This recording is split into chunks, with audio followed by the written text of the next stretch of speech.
Okey, Assalamualaikum dan selamat berehat semua. Sekarang saya nak tunjukkan bagaimana jumlah modal anda akan mempengaruhi jumlah hasil keuntungan yang bakal kita cipta. Okey. So, dalam video kali ini saya cuma nak beri kefahaman bahawa bila kita start berurus niaga dengan modal yang kecil, keuntungan juga akan kecil. Okey. Dan bila kita mula dengan modal yang besar, potensi keuntungan yang bakal kita terima juga adalah besar. Kita tidak boleh mengharapkan keuntungan yang terlalu besar dengan modal yang kecil atau modal yang sangat kecil. Okey, boleh berlaku kita boleh kembangkan modal yang sangat kecil atau kecil menjadi besar, tetapi ia akan memerlukan beberapa perkara. Pertama, dia akan mengambil masa yang panjang. Yang kedua, dia akan sangat memenatkan. Dan yang ketiga, ia memerlukan kemahiran, pengalaman dan skill serta fokus yang sangat tinggi. Okey. So, berbalik kita kepada akaun ni sebagai contoh, modal dia adalah tak sampai 3K. Modal dia tak sampai 3K, so maksudnya dia lebih kurang RM12,000 lah. Okey. So, keuntungan yang diperolehi pula adalah lebih kurang 16K. So, maksudnya keuntungan dia lebih sekali ganda lah. Okey. Tetapi keuntungan tu bukan diperolehi sekaligus. Dia akan diperolehi melalui beberapa siri urus niaga.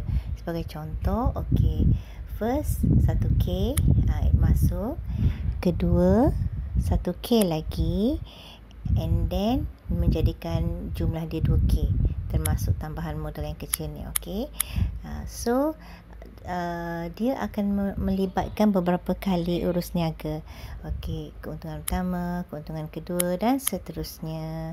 Dan apabila dijumlahkan, dia akan mencipta jumlah keuntungan sebegini. Okey.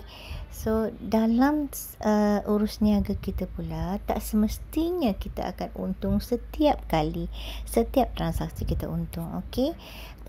Ia juga akan melibatkan kerugian-kerugian kecil, tetapi secara purata kita masih mengalami untung secara keseluruhan. Okey, yang ni dia bukan rugi, dia adalah pengeluaran, withdrawal. Okey, yang merah ni juga dia bukan rugi, dia adalah pengeluaran. Bila kita buat pengeluaran, apps ni akan menunjukkan bukti pengeluaran. Okey, withdrawal. Okey, so okey, saya nak tunjukkan contoh kerugian kecil. Okey, ni juga pengeluaran, withdrawal. Okey, ni juga pengeluaran, withdrawal. Okey, okey, sebagai contoh ni, order GBP USD ni rugi. Okey, cut loss. Ni tengok 111.8 USD. Dia adalah rugi sebab trade ni ditutup ketika dia masih merah. Jika kita tutup order waktu dia masih merah, maka kita akan mengalami kerugian. Okey. So, saya rasa itu sahaja dahulu yang saya ingin fokus berkenaan topik modal.